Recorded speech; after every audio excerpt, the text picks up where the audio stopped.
Hello, and today we are doing Premier League predictions for match week number 24 of the 2021 to 22 season. We're back again with a video, and it's a good one, of course.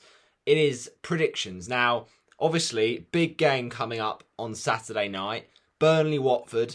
It's the first game for ages since Chelsea-Tottenham, that London derby after the winter break. But it's good to be back. It's good to be back on the swing of things and back to a bit of normality.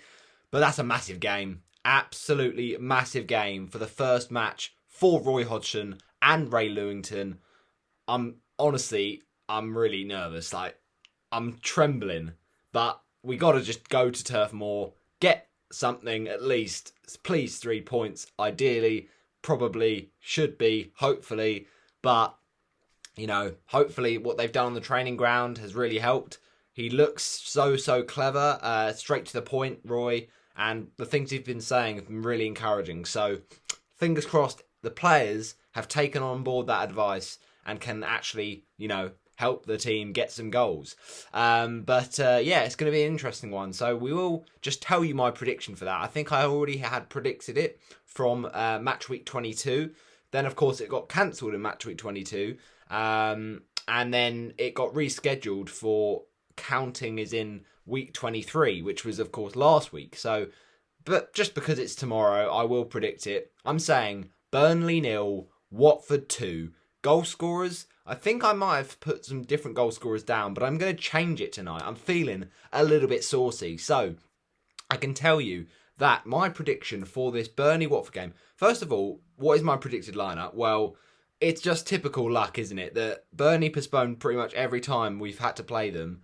And now have they got a striker in to replace Wood. They've got Pope back in from injury. And they've got Cornet back from AFCON. It's typical, isn't it? Definitely match fixing. But no, realistically, it could be an interesting Burnley side. We will see how we try and get to grips with their attacking lanky players, basically. But my predicted Watford 11, Foster in goal. It's got to be done. Obviously missed Norwich because of COVID, but he'll be back by Saturday night. Kamara at left back because, he wasn't brilliant against Norwich, but he is a better left back right now, just in terms of what he can offer. Messina obviously has come back from the Africa Cup of Nations, but I just prefer Kamara for the minute. But that's not, I wouldn't be fuming if I saw Messina in there. I prefer Kamara right now. However, if he is going to stay in the team, he does need to improve a little bit more in terms of his heading ability, because that goal for Sargent, he just didn't jump at all. But I still do like him as a player. He looks like a proper player. Samir, he has to be in there for me because, fair enough, we didn't play well against Norwich. No one really did. But in the first half, Samir played really well, looked really comfortable on the ball. And against Newcastle, Samir played really, really well. Looked pretty, like a fish in water for his first Premier League game against the Magpies. So I think Samir is a kind of confident centre-back we need. And I feel that's harsh on Sierrata and William Troost-Ekong because they have much more experience playing for Watford. But at the end of the day, we need defenders who are going to be confident at playing out from the back and winning headers. And Samir is just looking so good in terms of he loves to get stuck in, win a header, make a clearance. And as I say, he was decent in the first half against Norwich. So I think he looks pretty solid. Next to him, though, who are we going to have? It's a difficult one, but I think Craig Cathcart. Now, Cathcart is very good at being a leader, but only if the centre-back pairing with him is not going to be basically dictated by Cathcart. But I feel like Samir, he does have leadership qualities, but also he's his own player as well. He's not just a rabbit in headlights. So that means Cathcart has to do less of the leading. And those two, I think, would be quite a good pair. Cathcart, I know he's a bit old and he's been there for a while, but he's still reliable most of the time, at least. I think he is probably better. And look, Troost-Ekong is back from AFCON as well, but he's just been making a lot of errors. And I'm not going to say that Troost-Ekong's Watford career is over. I'm just saying, let's be real about it. These kind of games, we need to ease into them. And if he sees, we see some improvement in training or something, and then Troost-Ekong can come back in and have a bit of redemption. But for the minute, Cathcart looks more solid. Then right back Ngakia. Now, this is a really difficult one because, of course, we have got Kiko Femenia, who is so fantastic at whipping in those crosses. We saw it against Newcastle, and Gakis started the game, made a mistake. Femenia comes on, provides that attacking threat we need when we're 1-0 down in a relegation rival kind of match, and gets us the assist. A fantastic cross. He did it against Norwich as well. So this is the third team that is in the relegation zone, basically in around that relegation fight, that we're going to play for the first time. And look, could Kiko get a third assist against a relegation rival? Well, the argument is that defensively, Jeremy Ngaka is a better defender, and it does mean that when Femenia is playing, it's better to see Ismaila Sarr on the right hand side because they link up quite well. And Ngakia, okay, he's good going forward, but he's not going to give Sarr that kind of ability. Now, also with Ismaila Sarr, he's been out a long time, since November when he got injured against Manchester United. Then he got picked for AFCON, and he went to AFCON, which was a weird one. But then eventually he's recovered just now, and he played in the quarter-final for Senegal, got a goal. What a legend. I mean, he doesn't even need to start the match to score, and then he gets another assist in the semi-final. So, yeah, he's going all the way to the final, and if not the final, it's going to be the third place playoff. So, fair enough. You just got to say he's done well. Ultimately, I think with this, that I say the third place playoff. No, he's just in the final. I'm being a bit deluded. No, what I was going to say was Sarr and Kiko is that combo. It really is. And I don't think Ngaki would give Sarr what he needs. But look, Sarr's not a perfect fitness, right? He's back playing football, but obviously because he's at AFCON, he'll take time to get back as well. So he's very unlikely to be back for Burnley. So therefore, who are we going to play on that right-hand side? Well, I don't know in terms of attacking, but defensively, that means Ngakia, for a game where we have to be solid against this Burnley side, not concede under the new Hodgson era. We just got to be solid in that 4-4-2, and I'd imagine Burnley set up in a similar way, to be fair.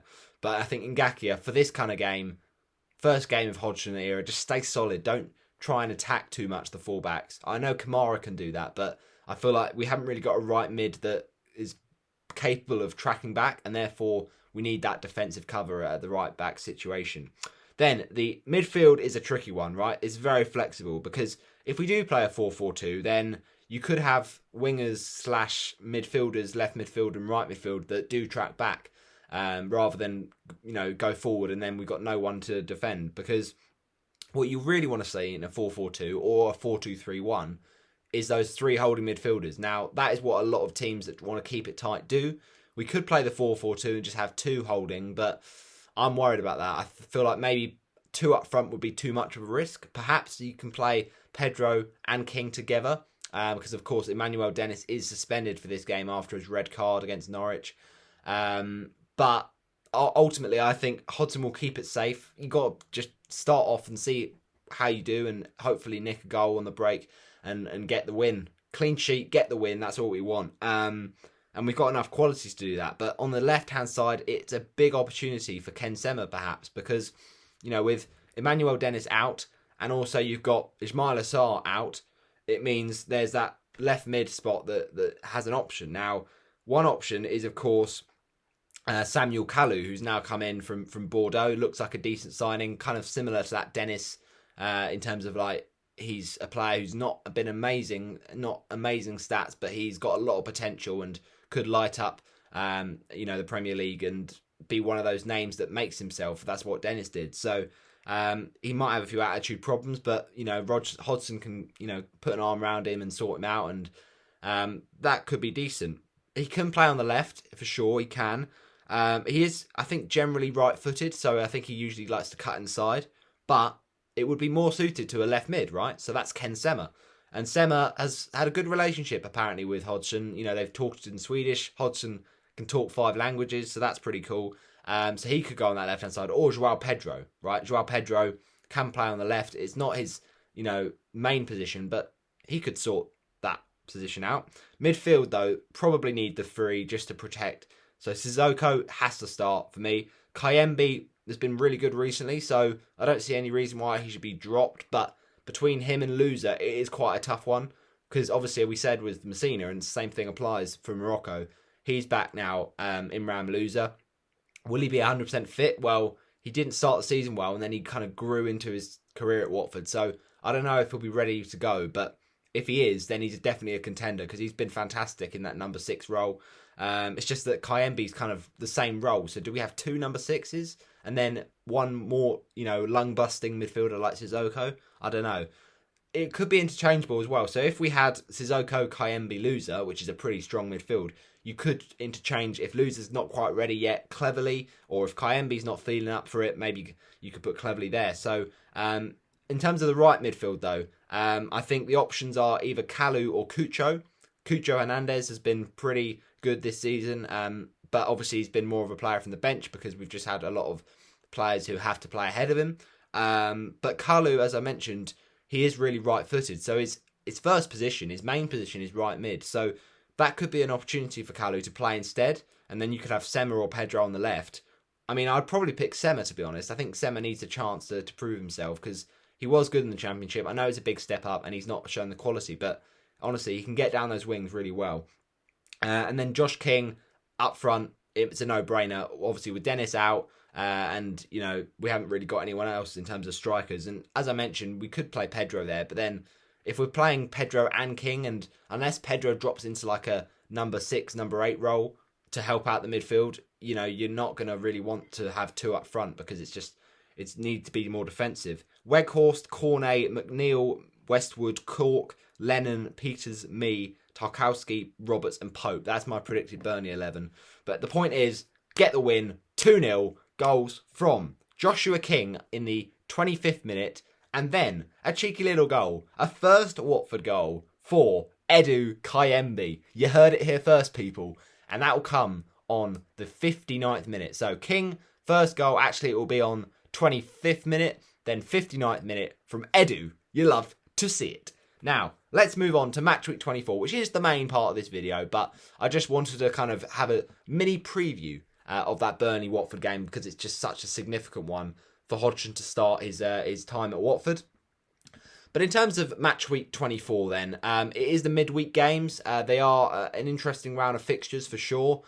I don't know which way these are going to swing, to be honest, because we've got some interesting ones. Newcastle-Everton. I'm predicting that Everton do get the victory. The first Premier League game for Frank Lampard.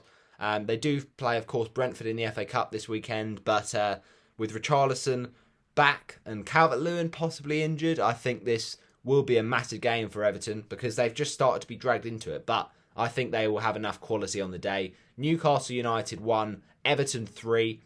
West Ham United against Watford is next. Honestly, the Burnley game is a massive, massive 6-pointer, but this, I think we can say, is safe to say, unlikely to get anything out of it because West Ham have been fantastic this season, constantly up there for the top 4, and Antonio and Bowen, I can just see them absolutely destroying us, just like they did back in December. So, look, I think West Ham are the favourites and I think they will get the victory. But let's see if we can score some goals just to get some positives going into that Brighton game. West Ham to win by 2-1. Watford to score first, though. It's a cheeky little goal, this time from the midfielder. That is Moussa Sissoko. He can add goals to a game, I'm sure of it.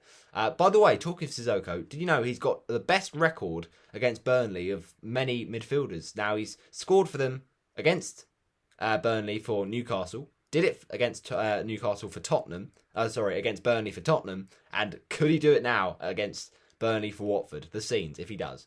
But anyway, no, we are going to say that game is going to be a West Ham 2-1 win. So yeah, the first goal, Sissoko, as I said.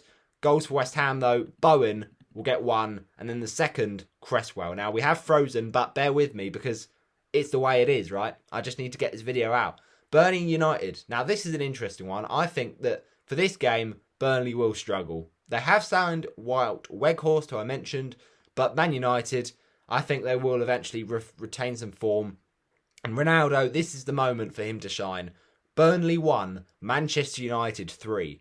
2 from Cristiano Ronaldo, 1 from Burnley. It's, of course, the midfielder, Jack Cork. But the goal for Manchester United to seal it off is, of course, going to be a little bit of... Oh! Yes, it is. That winger that we all love. It is Marcus Rashford. Now, Man City v Brentford. we're going for a Manchester City victory for sure. Manchester City 2, Brentford 0. Goals here from Joao Cancelo, and then a bit of Phil Foden. Norwich against Palace. This is a massive, massive game for Norwich. Not just because it's home, and it's the team in Palace who, have done well this season, but at the same time, they had little flashes where they've lost games and dropped points against the likes of Burnley and Leeds. I honestly feel this will be a result that not many people will see coming, but a draw, because Norwich, they've had a bit of fight about them, and I hate to say it because as a Watford fan, I want to see them lose, but I just think this will be a 1-1 draw. The first goal of the game will be Christian Benteke for the Eagles, but then the goal for Norwich, I'm going to say it's not going to be a striker this time. It's going to be a midfielder, and I think it's going to be a bit of not Josh Sargent. He scored last week. Instead, who do they even have in midfield? Okay, let's go for it. Let's go for a little bit of drum roll, please. The suspense is killing me.